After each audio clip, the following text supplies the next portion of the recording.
Donc, bienvenue à cette deuxième activité de formation organisée par Propulsion Éco-Soins, la communauté de pratique des éco-CMD-PSF de la QME qui rassemble des cliniciens, cliniciennes et des professionnels de la santé engagés dans leur milieu pour que le système de santé et des services sociaux soit durable et carboneutre le plus rapidement possible.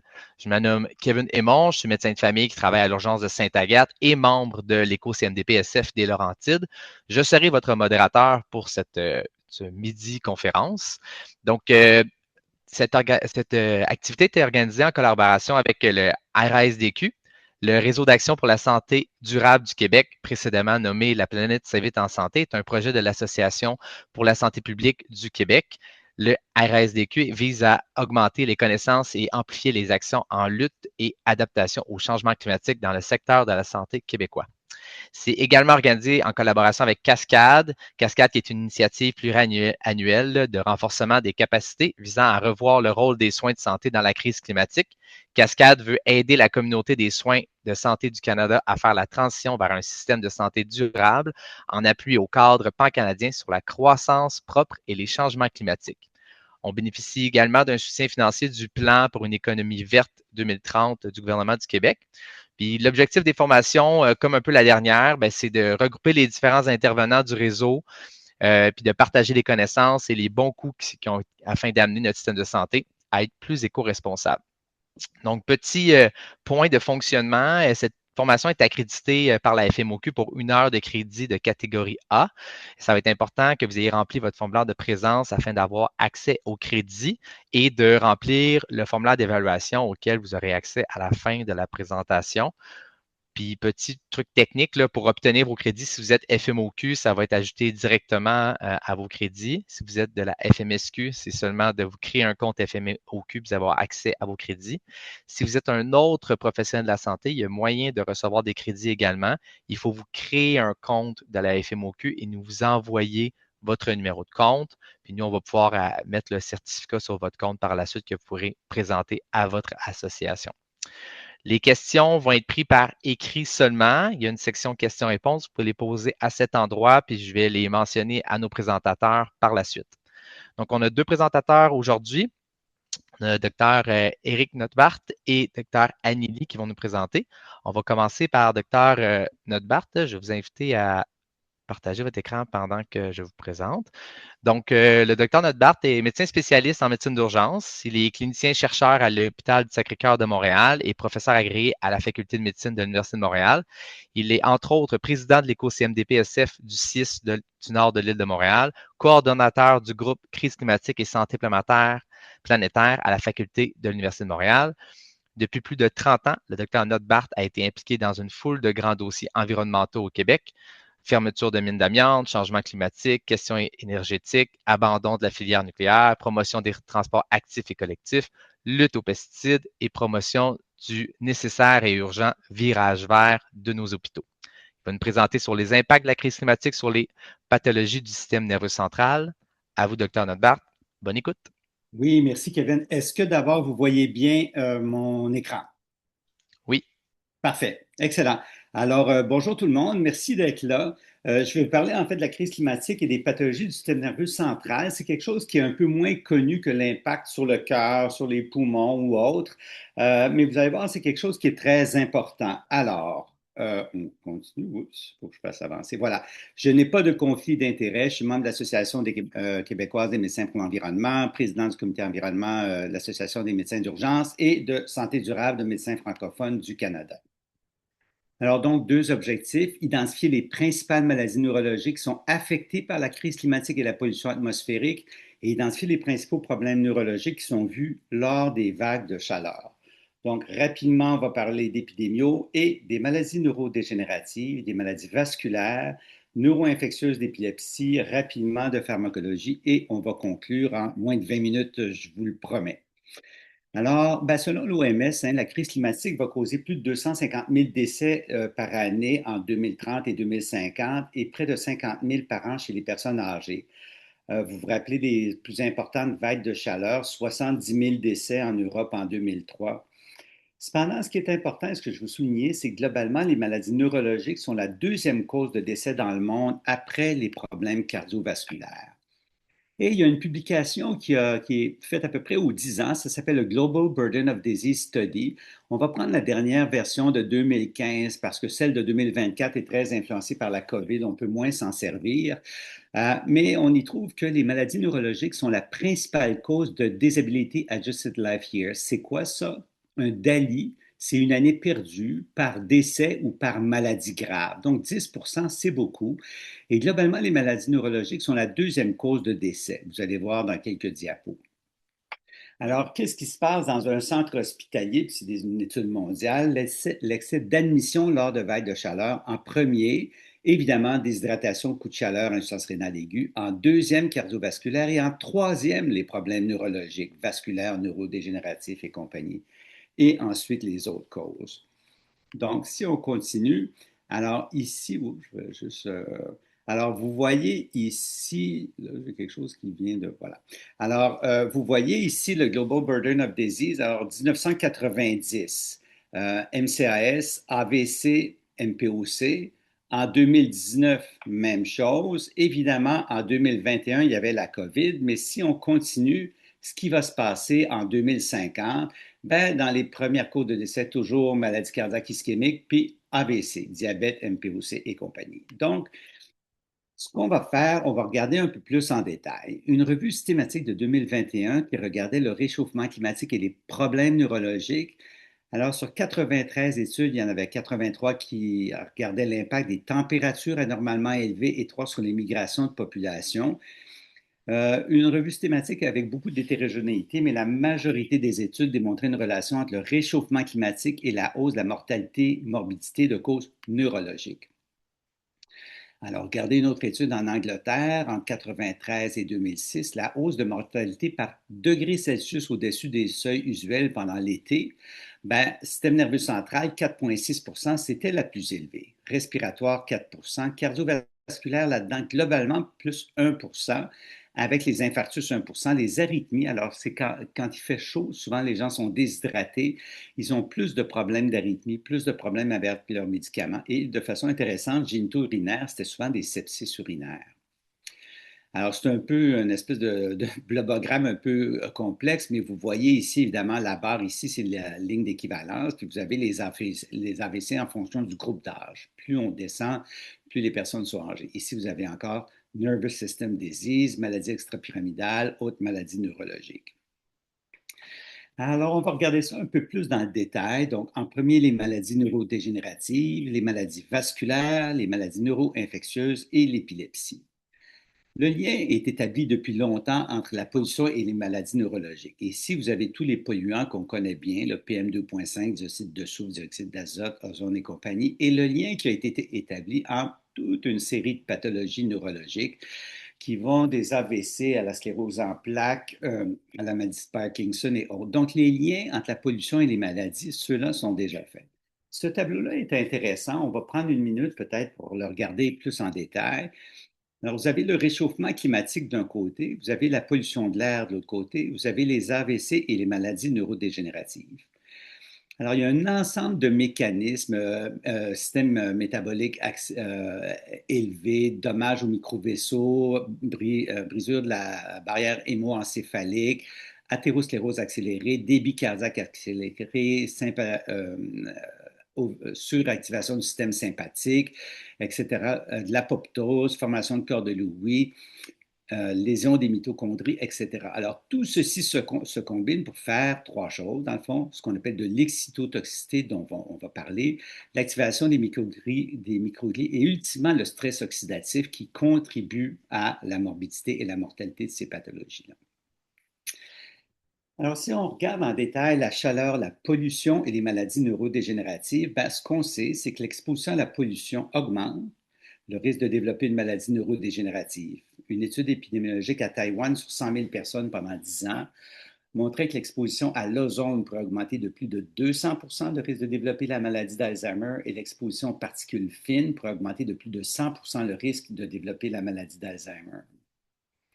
Alors, on sait que l'impact de la chaleur est particulièrement marqué chez les gens atteints de maladies neurodégénératives parce qu'ils ont une thermorégulation compromise avec des interférences sur un paquet de processus dont on a parlé tantôt, histotoxicité, stress oxydatif et compagnie. Et on parle de toutes ces maladies qu'on connaît, donc la maladie d'Alzheimer, Parkinson, sclérose en plaques et la sclérose latérale amyotrophique. Alors, un autre schéma un peu qui montre la combinaison du stress à la chaleur, l'excitotoxicité, la neuroinflammation, stress oxydatif et l'augmentation de démence de type d'Alzheimer, Parkinson et sclérose latérale amyotrophique. Alors, la maladie d'Alzheimer, évidemment, c'est en hausse fulgurante dans le monde. 20 millions de décès en 90, 44 millions en 2016, 2026, potentiellement le double, je n'ai pas des chiffres. C'est la cinquième cause de décès dans le monde maintenant. On sait que ces gens-là ont une dysfonction circadienne de leur température centrale et qui pourrait même précéder l'apparition de la maladie. Et il y a une hypothèse, une corrélation entre l'homéostasie altérée de l'âge et la dysrégulation de plusieurs protéines qu'on voit typiquement dans la maladie d'Alzheimer. Ce qui est bien démontré, c'est qu'il y a une détérioration clinique lors de vagues de chaleur. Alors, une étude en Nouvelle-Angleterre qui a porté sur plus de 3 millions de personnes et on regardait encore ici la hausse de 1,5 degrés Celsius. Bien, c'est associé à une hausse de 12 des admissions en CH. Et ce qui est intéressant, ce n'est pas la hausse moyenne de température qui est importante, c'est beaucoup plus les variations marquées de température qui ont un impact chez ces gens-là à cause du déclin de leur thermorégulation. On passe à une autre maladie de Parkinson une autre maladie neurodégénérative qui est importante, la maladie de Parkinson. On sait qu'il y a des causes héréditaires qui expliquent peut-être le tiers des cas, mais qu'il y a énormément de causes environnementales et des effets synergiques entre tous ces types de causes. L'incidence a triplé en 15 ans. En 2016, plus de 3 millions de DALI dans le monde. On connaît le tableau typique de tremblement, bradykinésie, akinésie, rigidité, atteinte des fonctions cognitives. Et évidemment, ces gens-là ont une accumulation de protéines anormales qui sont caractéristiques de la maladie. Mais en fait, les gens qui ont la maladie de Parkinson ont plusieurs problèmes thermorégulatoires, des anomalies vasomotrices, de l'hyper ou de l'hypohydrose, et ils ont une tolérance moindre à la chaleur. Et en fait, une étude faite à Madrid en 2016 montrait qu'ils ont vraiment une tolérance très faible aux variations de température et à plus de 34 degrés Celsius, alors c'est chaud. Il y a une hausse des hospitalisations qui est très marquée chez ces gens-là, à la fois à cause de la maladie de base et à cause des médicaments qu'on donne, les anticholinergiques évidemment qui empêchent la dissipation de la chaleur et ils ont une mortalité passablement plus élevée dans la population générale. Alors, dans cette étude de Madrid, un bon pourcentage avait des cas de dyshydrose et l'étiologie est complexe, à la fois centrale, problème au niveau hypothalamique et dysfonction vagale, et périphérique, une dysfonction donc post-ganglionnaire. Il y a possiblement un lien entre le déficit de dopamine et l'hyperthermie chez ces malades-là. Une autre maladie neurodégénérative qu'on voit beaucoup dans nos latitudes nordiques, la sclérose en plaques. Lors de vagues de chaleur, il y a une hausse de la température centrale et une hausse des symptômes chez ces gens-là.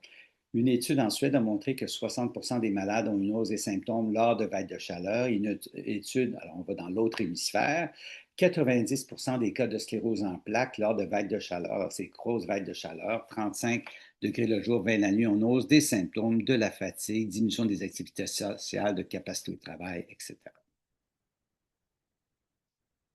On va passer maintenant aux maladies vasculaires, donc hémorragie et ischémie. Alors, c'est décrit depuis des décennies, une étude sur les vagues de chaleur à New York en 1975, c'est pas récent, une grosse vague de chaleur de 7 jours, maximum le jour 29 à 34 degrés, minimum la nuit 21 degrés.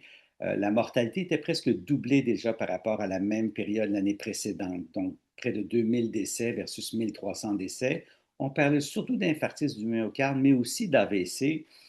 Et ce que ça montre aussi, et ça c'est important, c'est que le délai de la mortalité peut aller jusqu'à 5 jours après le début de la vague. Alors évidemment, il faut avoir des études qui vont se rendre jusqu'à ce temps-là. Quelle est l'exposition à court terme à la pollution et le risque d'AVC? Bien, une revue systématique en 2015, 94 articles, 6 millions d'événements et une conclusion très claire qu'il y a une association positive entre les pics de pollution et les AVC. Et il s'agit surtout là-dedans d'AVC ischémique et il s'agit évidemment des mêmes polluants dont on parle constamment. Le graphique est un peu complexe, mais simplement ce que je vous ai indiqué, vous avez ici le monoxyde de carbone, le dioxyde de soufre, le dioxyde d'azote, les PM2,5, et ça, c'est la mortalité globale. Et ici, vous avez le lag, le délai, donc après un jour, 2 jours ou 3 jours. Et regardez ici particulièrement les PM2,5, donc la mortalité continue jusqu'à 2 à 3 jours post-pic de chaleur.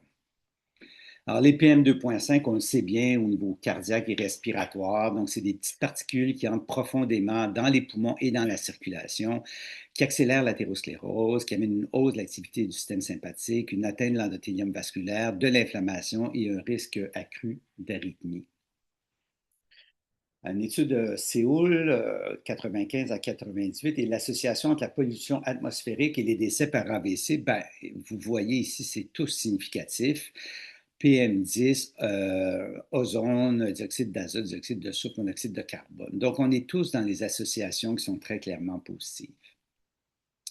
Et encore là, dans cette étude, vous voyez les PM10 et l'ozone, donc pic de mortalité la journée même, mais dans le cas d'autres dioxydes d'azote, de soufre, CO, le délai pouvait aller jusqu'à 2 jours, donc lag day, jusqu'à 2 jours après le pic de pollution.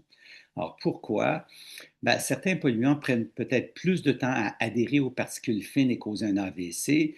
Et évidemment, il y a les composants métalliques dans la pollution qui amènent un stress oxydatif, une neuroinflammation qui cause une mortalité qui peut être un peu retardée. En fait, intéressante cette étude-là. Il y a une association évidemment positive entre les polluants et la mortalité. L'importance de l'association peut différer avec d'autres études. Et dans cette étude-là, donc en Asie, évidemment, les gens les plus vulnérables sont les personnes âgées. De façon intéressante, il y a un signal, les femmes seraient peut-être plus sensibles, en tout cas, dans la population de Séoul.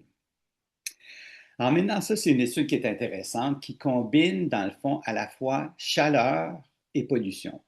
Donc, on a regardé l'incidence d'AVC ischémique et hémorragique en fonction de la température et de la pollution atmosphérique. Une étude d'Hong Kong, 23 000 admissions.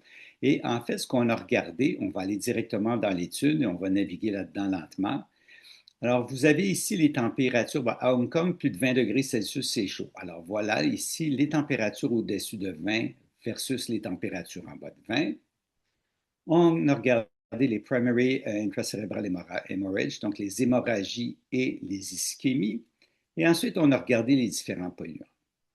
Et dans cette étude-là, lorsqu'il fait plus chaud, il y a une incidence vraiment accrue de problèmes de maladies vasculaires, de décès par maladie vasculaire avec tous les polluants. Mais lorsque c'est plus frais, l'association est statistiquement souvent pas significative. Donc, il semble y avoir une synergie entre la pollution et la chaleur en ce qui a trait aux admissions et la mortalité par AVC. Alors, c'est quelque chose qui est très intéressant, qui n'est pas beaucoup rapporté, mais c'est quand même une grosse étude qui est très bien faite. Alors, quelle est la conclusion à propos des maladies vasculaires? Bien, actuellement, la majorité des études démontrent une hausse de la morbidité et de la mortalité par AVC ischémique en association avec la pollution et les vagues de chaleur. Certaines aussi une hausse de la morbidité et de la mortalité par AVC hémorragique. Et d'autres études, très très peu, qui ont des résultats non significatifs, c'est souvent des plus petites études. Alors, à long terme, si la crise climatique va induire une hausse significative de la mortalité par AVC, bien, une étude chinoise qui a utilisé finalement une régression de poissons et qui estimait qu'il y aurait une hausse de 150 d'années perdues en 2050 par AVC et 300 en 2070 par AVC. Alors, on va passer à un dernier chapitre où les choses sont un petit peu moins précises. On va passer donc aux maladies neuro-infectieuses et à l'épilepsie. Alors, on sait que mondialement, il y a une hausse de plusieurs maladies infectieuses qui sont celles-ci. C'est à cause, évidemment, du réchauffement climatique, de la crise climatique, d'une détérioration socio-économique, peut-être à cause d'une hausse de la détection, mais bref, il y a une hausse de l'incidence de toutes ces maladies-là. Et ça, c'est dans tous les continents. En passant, je pourrais partager la présentation et les références pour ceux et celles qui le veulent. Alors, si on regarde l'épilepsie, bien, il y a peu d'études sur le sujet. Il y en a 3, en fait, dans une revue systématique assez récente. Et le lien entre la crise climatique et l'épilepsie multifactorielle est complexe. Les prédictions sont quand même assez difficiles. On sait qu'il y a une susceptibilité à la chaleur qui est variable selon le type d'épilepsie et que plusieurs variables climatiques sont associées à une hausse des crises d'épilepsie. Évidemment, chaleur et hyperthermie, un risque accru de convulsion chez certains, mais aussi stress, privation de sommeil, accès plus difficile aux médicaments. Alors, au niveau mondial, il y a une instance accrue de problèmes infectieux et de risques de convulsions avec des pathogènes qui attaquent particulièrement le cerveau. Donc, malaria, neurocercose, les arbovirus. Et il y a un lien avec les maladies neurodégénératives, puisque les épileptiques ont 6 fois plus de maladies neurodégénératives et cérébrovasculaires. Et évidemment, l'épilepsie diminue la tolérance aux extrêmes de température. Alors, pour les cliniciens et cliniciennes, un petit rappel, hein, une belle publication de l'INSPQ il y a quelques années. Il y a beaucoup de médicaments que l'on prescrit qui sont soit mal métabolisés ou qui deviennent toxiques lors de vagues de chaleur. Et il y a ce que ça peut être les inhibiteurs de la cholinésterase, les antiparkinsoniens, anticonvulsivants, inhibiteurs de la glutamate. Donc, c'est quelque chose auquel il faut penser absolument. On peut peut-être réfléchir et penser au futur du cerveau, dans le fond, avec tout ça. Quels vont être les effets de la chaleur à long, voire très long terme sur le cerveau? Est-ce qu'il va y avoir une modification de l'expression des gènes sur les neurones? Et c'est tout des hypothèses qui sont avancées. Une modification au niveau de la structure des neurones, de l'organisation du cerveau, des impacts sur le comportement humain, des réponses neuroendocrines mal adaptées, des impacts sur la plasticité neuronale. Quels vont être les impacts chez les enfants avec des pathologies neurométaboliques? C'est évidemment du futur, mais c'est maintenant qu'il faut y penser. Alors, en conclusion, la crise climatique a un impact majeur sur les malades avec différentes pathologies neurologiques et ceci va aller en augmentant, particulièrement au niveau des maladies neurodégénératives et des maladies vasculaires, mais aussi au niveau des pathologies neuro-infectieuses et de l'épilepsie. Et je pense particulièrement aux gens qui ont un handicap et des problèmes de mobilité. Ce n'était pas le but de la conférence actuelle, mais c'est vraiment important d'y penser. L'adaptation à la crise climatique est donc fondamentale pour ces malades. Il y a certainement urgence en la demeure dans les stratégies de prévention et travailler au niveau de l'environnement si on veut baisser ces impacts-là. Clairement, les professionnels de la santé ont un rôle important à jouer avec tous les autres partenaires. Alors voilà, c'est ce que j'avais à dire. Je pense, Kevin, que j'arrête mon partage, c'est ça? Oui, exact. Oui. Merci beaucoup, Dr. Notbart. Je ne vois pas de questions pour l'instant écrites, mais si vous en avez, là, on a du temps. Pendant ce temps-là, j'en avais une petite pour vous. Moi, je voulais savoir plus récemment, plus localement aussi, avec les feux de forêt qu'on a vu plus apparaître ici, est-ce qu'on a vu des pics de ces maladies-là apparaître plus localement au Québec avec les feux de forêt qu'on a vus? Je ne sais pas si vous Ouais, avez. ben, écoute, c'est intéressant, non? Ouais. Je dois t'avouer, je ne sais pas du tout. OK. J'ai pas regardé ça. On a évidemment beaucoup parlé des problèmes respiratoires, mais c'est des études qui ont été faites beaucoup dans les villes, hein, ces études-là, où Hmm. il y avait une combinaison de chaleur et de pollution importante. Puis pollution très variée, là, tu sais, avec tous les polluants différents. Honnêtement, je ne suis pas du tout un spécialiste des feux, de ce que ça dégage. Mais spontanément, j'aurais tendance à dire probablement que oui, mais j'ai pas Ouais. de données, désolé. Ben, c'est bon, je me demandais parce que les marqueurs que vous nommiez, Ouais, tu sais, CO, CO2 étaient présents là-dedans, mais bon, bref, je me suis posé la question. ouais. Bonne Euh, question à regarder, oui. Parfait. Fait que je vois Les pas de gens, c'est questions. intéressant parce que probablement que les gens de la santé publique de ces coins-là, tu sais, je pense en Abitibi particulièrement, l'été précédent, ont dû regarder ça très certainement. Fait que, on va Mhm. essayer. Parfait. Ben, merci beaucoup. Je vois pas d'autres questions. Si jamais il y en a qui en ont par rapport à cette présentation-là, si on a du temps un peu à la fin, on pourra vous les poser à Dr. Notbart. Fait qu'hésitez pas. Je vais passer directement à notre prochaine présentation, qui est Dr. Anneli. Vous allez pouvoir partager votre présentation. Donc, Dr. Anneli est médecin de famille et responsable du comité carboneutralité au GMFU Jardin-Roussillon et santé environnementale du 6 de la Montérégie-Ouest. Elle est également membre du comité de pertinence clinique du CMDP du CCS Montréal. Elle nous présentera un guide pratique pour réaliser des actions simples de réduction de l'empreinte carbone dans vos cliniques et départements. À vous, Dr. Lee. Bonne écoute. Oui, merci. Vous m'entendez? Donc, j'ai aucun conflit d'intérêt direct, mais je suis membre de la QME. Je suis aussi la représentante des médecins au sein du comité de développement durable du CIS de la Montérégie-Ouest et membre du comité de pertinence clinique du CIS du Centre-Sud de l'île de Montréal. Donc, aujourd'hui, je vous présente un guide pratique pour réaliser des actions simples de réduction de l'empreinte carbone dans vos cliniques et départements. J'ai mis le lien, si vous voulez télécharger le guide tout de suite, j'ai mis le lien dans le chat. Les objectifs de la présentation sont, un, de vous inciter à mettre sur pied un comité local de carboneutralité dans vos cliniques ou départements, d'apprendre à utiliser le guide que je présente pour faciliter l'adoption de nouvelles pratiques. Puis, trois, au final, de réduire l'empreinte carbone des activités cliniques à l'aide d'actions simples. Donc, on va regarder rapidement 12 capsules et outils pratiques pour favoriser les changements. Euh, donc, je suis médecin de famille au GMFU Jardin et Roussillon à Châteauguay et au CLSC du Parc à Montréal. Je suis aussi médecin bénévole à la clinique des migrants de Médecins du Monde. Depuis 2022, j'essaie de faire ma part pour diminuer l'empreinte carbone en clinique. J'ai créé des comités de carboneutralité à mes deux cliniques principales. Puis l'inspiration pour la création de ces comités-là, c'est venu d'une présentation en 2021 du collectif La planète s'invite en santé. Donc, il y avait une présentation qui s'appelait Pistes d'action pour un réseau de la santé durable. J'avais retenu de cette présentation-là que chaque geste compte, entre autres.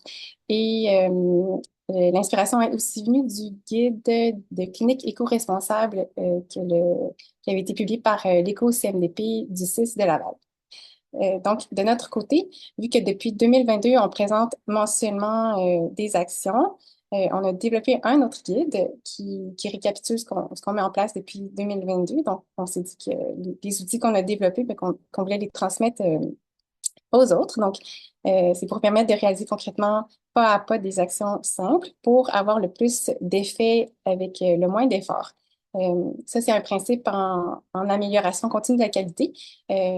Donc, parenthèse, je supervise les projets de recherche en ACQ des résidents en médecine familiale à mon GMFU. Donc, j'aime ça quand le moindre effort mène à des résultats.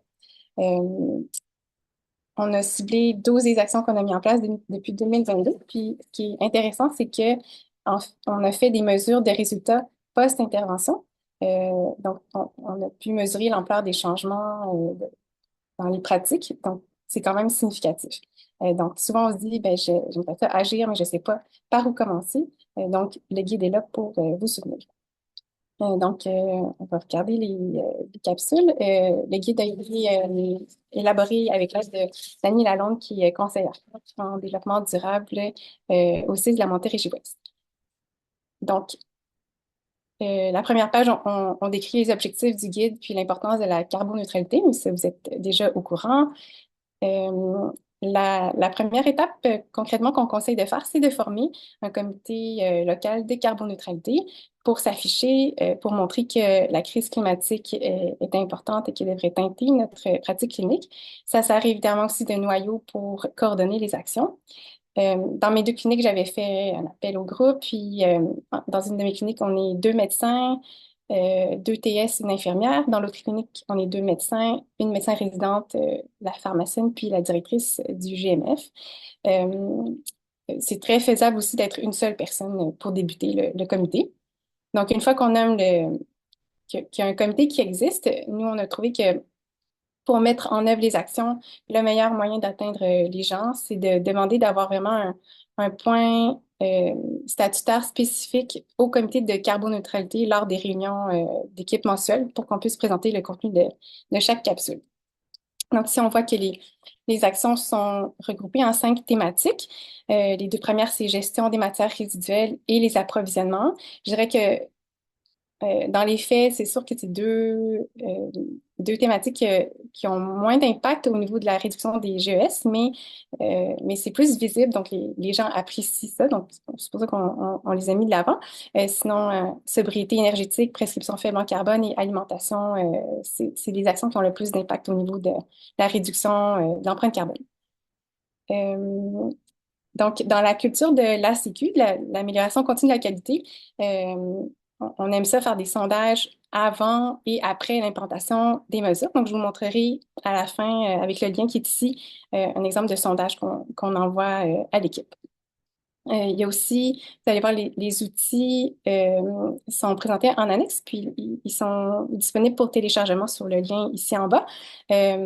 Actuellement, l'accès n'est pas permis aux gens de l'externe, mais on travaille là-dessus pour permettre l'accès pour tout le monde. Donc, encore une fois, pourquoi le guide existe, c'est qu'on a des données qui montrent que les actions ont un impact sur le changement des habitudes des cliniciens. Donc, je vous montrerai le sondage. Aussi, après la première année de mise en œuvre des actions, on recommande de rédiger un bilan des actions pour rappeler aux gens qu'on a mis en place ces actions-là, puis aussi pour guider les nouveaux membres de vos équipes. Alors, maintenant, on va passer à travers les capsules. Vous pourrez voir si ça s'applique à votre clinique, puis aussi voir par quelle action vous voulez débuter. Donc, la première, c'est par rapport à la sobriété énergétique. Donc, notre objectif, c'est d'éduquer à adopter les bons réflexes en fin de journée, comme éteindre les lumières, l'ordinateur, les écrans, l'imprimante, débrancher les appareils électriques, réduire le chauffage de quelques degrés avant de quitter.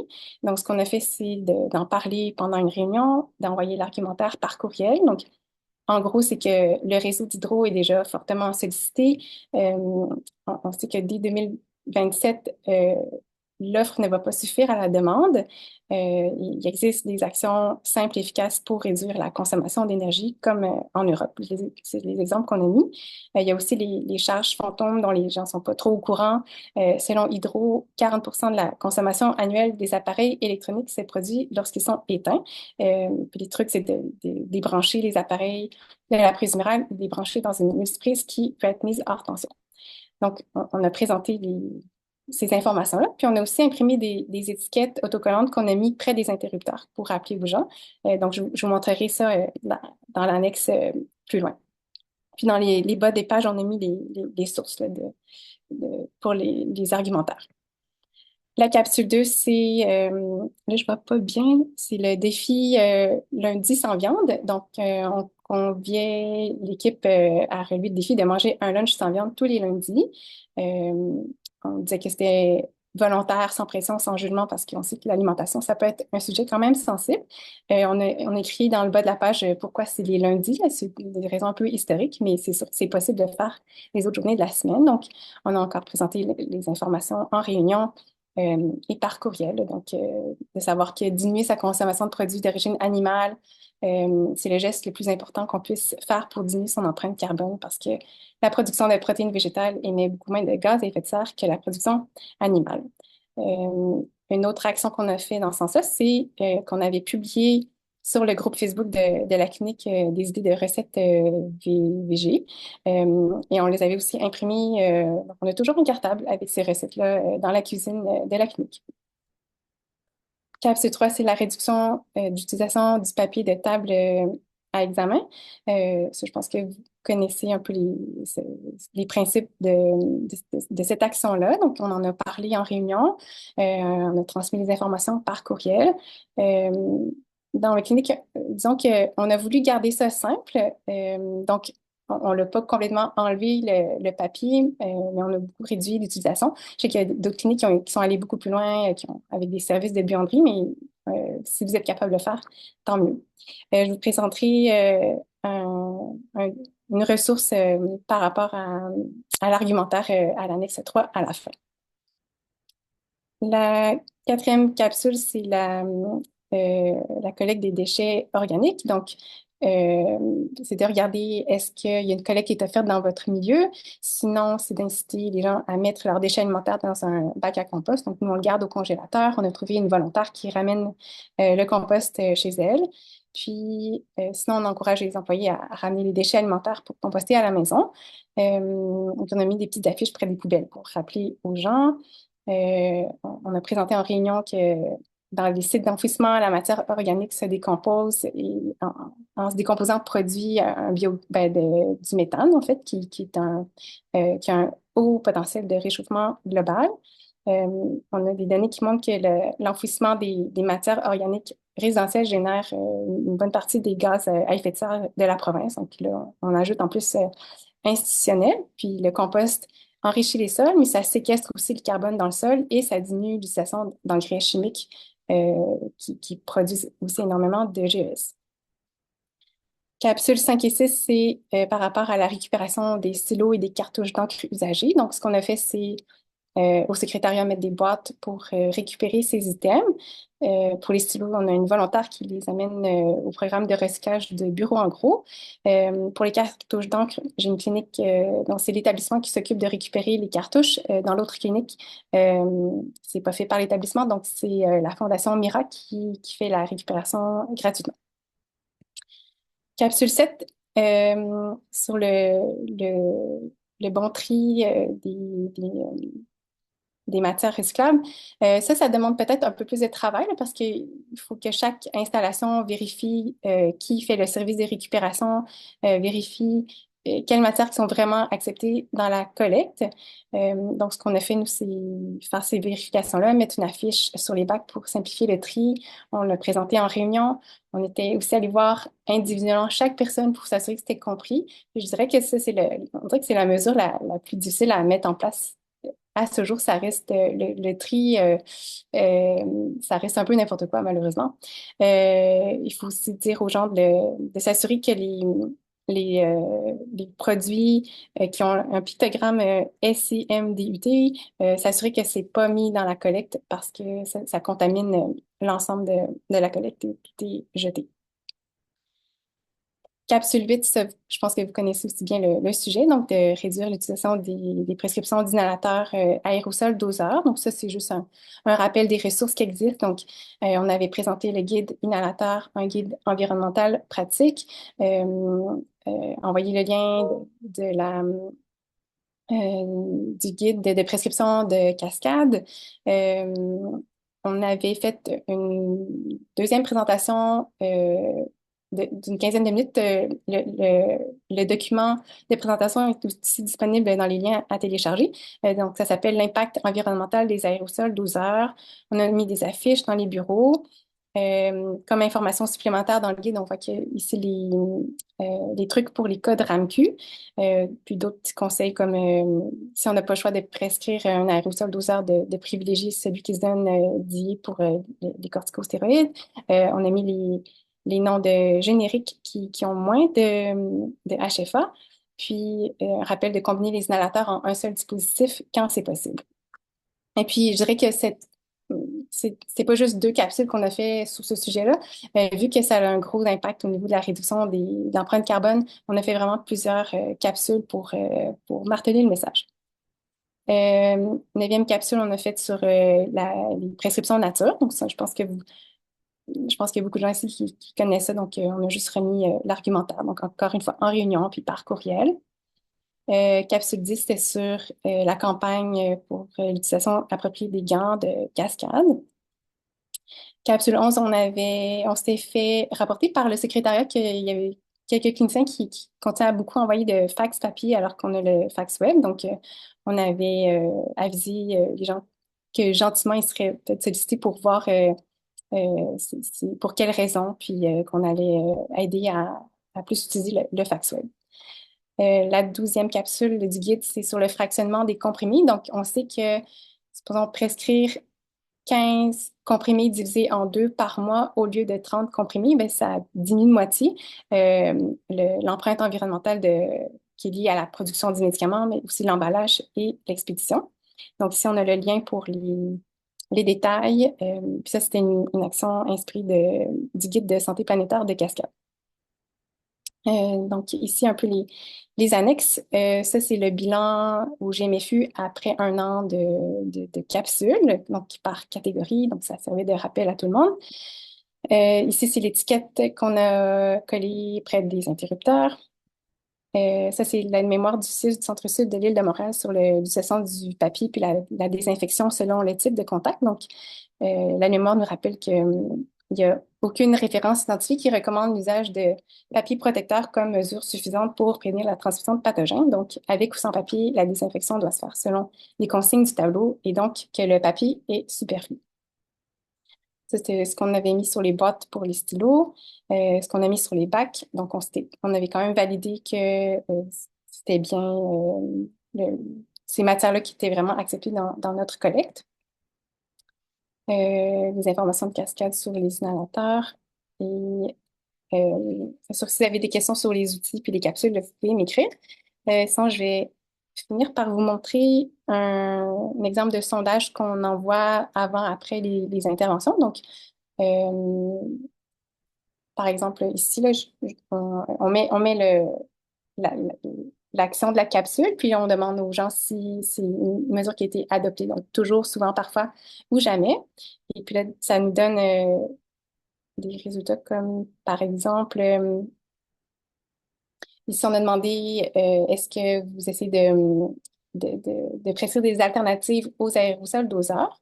Donc, on avait, par exemple, ici, on voit que peut-être un tiers des cliniciens avaient assez souvent adopté cette mesure-là, peut-être un autre tiers qui y pense des fois, puis peut-être un quart qui oublie que ça existe. Donc, les sondages servent de rappel, puis ça nous donne aussi des mesures de suivi, tu sais, sur quoi on devrait renforcer qu'est-ce qu'on devrait renforcer comme message. Puis, si on compare avec une autre mesure, ben, la combinaison des inhalateurs, on voit que ça a été adopté par pas mal tous les cliniciens. Puis, je voulais vous montrer au CLSC l'affiche qu'on a mis dans nos bureaux pour montrer euh, nos actions, en fait, on a fait une liste de nos actions par catégorie, donc c'est affiché, puis ça fait quand même réagir, là. Nous, ça nous sert de rappel, puis pour les patients, ben, ils voient aussi qu'on agit. Euh, Puis peut-être je voudrais rajouter que depuis, ça c'est les actions qu'on a fait depuis 2022, c'est peut-être la première année et demie d'action. Puis depuis ce temps-là, nos capsules sont beaucoup plus orientées par rapport aux prescriptions judicieuses d'examens et de tests et de médicaments. Donc, euh, on utilise beaucoup les outils en fait, tous les conseils de choisir avec soin, on en discute. On discute aussi de tous les outils pour les prises de décisions partagées en matière de tests de dépistage pour les patients. Donc, on parle de prescription virale, des prescriptions non pharmacaux pour les lombalgies, de prescription d'activité physique pour la douleur chronique. Donc, on est beaucoup là-dedans maintenant. Puis, donc, c'est une façon d'utiliser les données probantes pour prendre soin des patients et prendre soin de la planète. Donc, ça termine la présentation. Donc, merci de votre attention. Je suis disponible pour des questions. Merci beaucoup, Dr. Lee. Honnêtement, je trouve ça vraiment intéressant. C'est la première fois que j'entendais parler de votre guide. Puis je trouve juste la façon aussi est intéressante pour peut-être appliquer ça ailleurs, là. En tout cas, en m'impliquant dans l'éco-CMDPSF, on voit beaucoup de membres, de gens qui désirent faire quelque chose, mais qui sont un peu des fois dépassés par qu'est-ce qu'ils doivent faire, par où commencer, quoi faire. Puis je trouve que c'est des belles actions simples à faire et comment les faire et avec les justifications, comment les faire. Je trouve que c'était bien, très, très bien fait. Puis je me demandais, quand vous avez voulu intégrer ça, est-ce que vous avez ressenti de la résistance de la part de certaines personnes dans vos milieux ou ça s'est bien intégré? Ça se passe bien. C'est sûr que moi, tu sais, la posture de la tu sais, de la vertu, puis d'être un peu la police écolo. C'est sûr que j'essaie de faire ça doucement. Mais en fait, il y a vraiment une belle ouverture. Je pense que les gens apprécient beaucoup les capsules. On n'a pas eu de commentaires que c'était trop, mais c'est sûr que c'est dans la manière, là. On essaie de pas de, c'est de pas être dans le jugement, puis de juste dire, ben, ces alternatives-là existent, on vous propose ça, puis, mais c'est quand même perçu de façon positive. Puis à quelle fréquence est-ce que vous intégrez une nouvelle capsule C'est mensuel. Donc, mensuelle? OK. ouais, on travaille euh, à chaque mois, mais honnêtement, ça prend pas trop de temps, là. C'est sûr que ça prend un peu de préparation, mais il y a tellement de choses à faire puis vu que la réponse est bonne, ben c'est motivant de continuer. Mhm. Puis justement, une question par rapport à ça, dans les questions, à combien d'heures vous estimez par mois votre investissement dans ce comité-là? Ouais, bonne question. Ça doit dépendre des capsules, mais je sais pas, peut-être honnêtement 1 heure. OK. Puis est-ce que le guide que vous avez présenté là, est-ce que vous savez s'il y a des communautés cliniques qui ont commencé à prendre votre guide puis à intégrer ça chez eux à partir de votre guide? Pas à date. Dans le fond, ce que j'ai fait, parce que le guide, on l'a finalisé cet été. OK. Avant justement l'été, je l'avais envoyé au chef de département puis des cliniques de l'établissement du 6 de la Montérégie-Ouest. Donc, je les avais sollicités, mais j'avais demandé si vous mettez ça en place, contactez-moi, mais j'ai pas encore eu de retour. C'est dans mes plans de relancer les chefs pour voir si quelqu'un a pu mettre ça débuté la mise en place, mais c'est quand même récent, là, le guide. Mhm. Ben, je pense que, en tout cas, j'ai l'impression que dans le futur, il va en avoir, là, parce que moi, je trouve que c'est très, très bien, là. Puis, la question que j'avais, c'est dans quel ordre est-ce que vous suggérez d'intégrer les différentes capsules? Est-ce que vous alliez plus au départ avec des trucs qui sont faciles à réaliser pour montrer que ça se fait puis que, tu sais, on avance tranquillement, ou vous visez davantage ce qui a un plus gros impact environnemental, comme je voyais les HFA versus, tu sais, réutiliser les stylos, tu sais, il y en a clairement un qui est plus facile à faire que l'autre, mais un qui a un plus gros impact que l'autre. Qu'est-ce que vous suggérez par rapport à ça? J'ai pas de bonne réponse. OK. Dit à l'intuition, selon comment l'équipe perçoit ce que vous faites. Donc, moi, honnêtement, je pense qu'on y était allé vraiment. Je me souviens plus trop de l'ordre, mais je pense qu'on était allé un peu varié, là. C'est pas toujours la gestion des matières résiduelles. On a fait comme une alternance, puis ça fait de la variété. Donc, les gens apprécient d'avoir, comme de voir qu'il y a différentes façons d'avoir un impact. Super. Puis quelqu'un qui demande, savez-vous si Santé Québec a des directives ou recommandations pour la réduction des GES du RSSS? Ça, j'ai pas Euh, allez-y. c'est le nouveau plan de Santé Québec? Ouais, j'imagine que c'est ça la question. J'ai Je, pas la je, réponse personnellement. moi non plus, j'ai pas la réponse, je veux pas dire n'importe quoi. OK. Bon, Claudel a répondu qu'ils sont assujettis à la loi sur le développement durable, mais c'est pas mal tout. Euh, on demande le sondage avant-après, il est réalisé quand exactement? Ah oui, ben je dirais, vous pouvez regarder les idées de capsules. Vous pouvez voir, ben, je sais pas, c'est pour débuter, vous pouvez peut-être en choisir trois qui vous parlent plus. Puis donc, je dirais peut-être le mois avant de débuter les capsules mensuelles, d'envoyer un sondage. C'est trois questions, c'est tout simple. Puis après ça, pour voir l'effet du changement, ça peut être quelques mois plus tard, là, voir est-ce que ça a été adopté. Puis ce qui est le fun aussi, c'est que dans les deux cliniques, on renvoie les sondages de façon annuelle. Donc, on peut voir aussi est-ce que les changements des habitudes, est-ce que c'est soutenu dans le temps? Puis en fait, c'est quand même positif. Donc, c'est encourageant aussi. Donc, de renvoyer le même sondage avec les mêmes questions, ça sert de rappel, puis ça permet de voir l'évolution aussi, puis de voir, ah, telle action a été plus oubliée, donc on va en reparler lors d'une autre capsule. Super. Puis il y a quelqu'un qui demandait si on allait pouvoir recevoir les présentations. Je sais que le Dr Notbart a dit qu'on pourrait envoyer sa présentation. Je pense que Dr Lee, on pourrait envoyer votre guide aussi aux gens qui étaient inscrits pour qu'ils puissent le consulter. Je ne vois pas d'autres questions. Donc, merci beaucoup, Dr Lee, pour la présentation. Je vais juste partager mon écran pour que vous puissiez avoir accès à l'évaluation.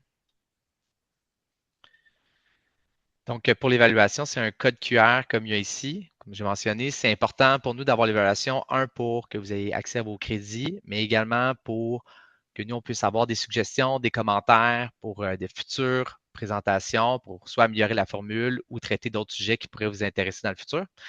Donc, je vous rappelle que les membres de la FMOQ, vous allez avoir accès directement à vos crédits. FMSQ, ils vont être sur votre compte de la FMOQ. Puis pour les autres professionnels, vous pouvez vous créer un compte de la FMOQ, nous envoyer votre numéro de compte, puis on pourra déposer l'attestation sur votre compte par la suite.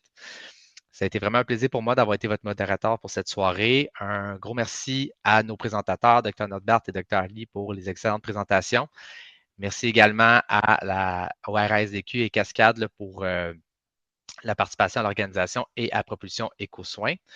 Je vous présente juste un petit prochain événement, si jamais ça vous intéresse, c'est la cérémonie de remise des prix Élan 2025, qui sera le mercredi 19 novembre à 18 h. C'est des prix qui sont remis pour célébrer les initiatives durables dans les établissements de santé. Donc, ce serait tout pour nous aujourd'hui. Au plaisir de vous revoir pour continuer d'accélérer la transition vers des soins éco-responsables au Québec, une formation à la fois. Allez sauver le monde. Bonne journée.